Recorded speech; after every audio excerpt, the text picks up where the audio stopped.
Vraiment abruti.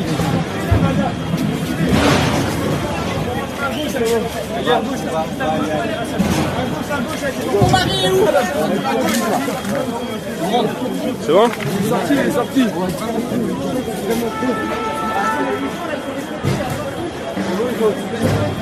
Eh, c'est bon, là, il y a les pompiers, sortez là! J'étais le dernier. Ouais, mais bon, il y a les pompiers, les gars, partez maintenant.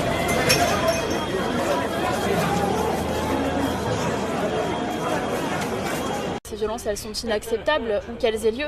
J'étais au Mans hier pour rencontrer une délégation de Gilets jaunes et dans la nuit précédente, des affrontements avaient eu lieu aussi. 300 personnes réunies sur un parking à Allonne, dans la Sarthe, qui s'en sont pris aux forces de police. Je suis allée saluer et remercier les forces de police pour leur mobilisation. J'ai pu constater par moi-même des pare-brises brisés, des impacts sur leurs véhicules très forts, des projectiles, des boules de pétanque leur ont été jetées dessus.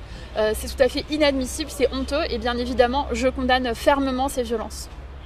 Je rappelle tout de même que le Premier ministre de la France, Édouard Philippe, a ouvert Matignon pour recevoir une délégation de Gilets jaunes. Donc le gouvernement fait tout pour tendre la main, dialoguer, calmer la situation. En revanche, il y a des gens qui jettent de l'huile sur le feu, qui attisent les clivages, qui attisent les haines, qui appellent à cette forme de mobilisation sous ses formes les plus radicales et les plus violentes. Mais ce n'est pas le gouvernement qui fait cela.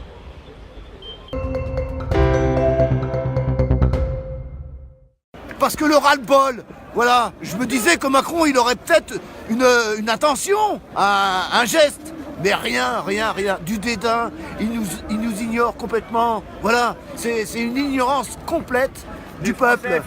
Et tout le monde, on est tous touchés, moi je suis touché 3 fois pour le fuel, pour le gasoil, pour les... Tout. Je viens d'être à la retraite, aujourd'hui je suis à la retraite, ma retraite, je perds... énormément sur la retraite. Comment je vais vivre, moi? Et en plus, c'est pas fini, alors. Il y en a ras-le-bol, j'ai des enfants à élever aussi. Hein? Qu'est-ce que vous attendez du président Macron pour Qu'est-ce qu'on sortir attend? cette crise? Qui dégage? Macron, démission! Macron, démission! Macron, démission! C'est que des mensonges, de toute façon, c'est que des mensonges.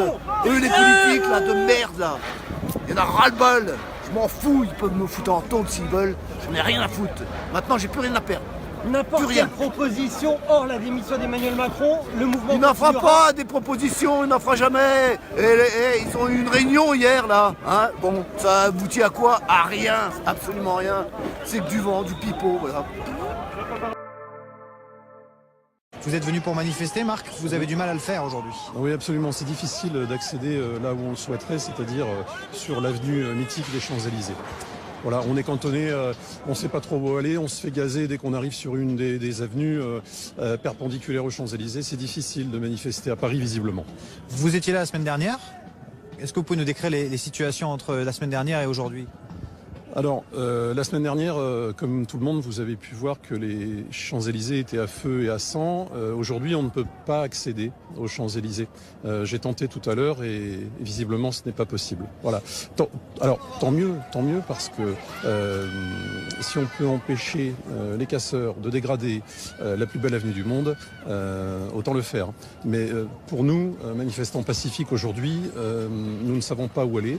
Il n'y a pas d'endroit où se retrouver ensemble et crier notre colère.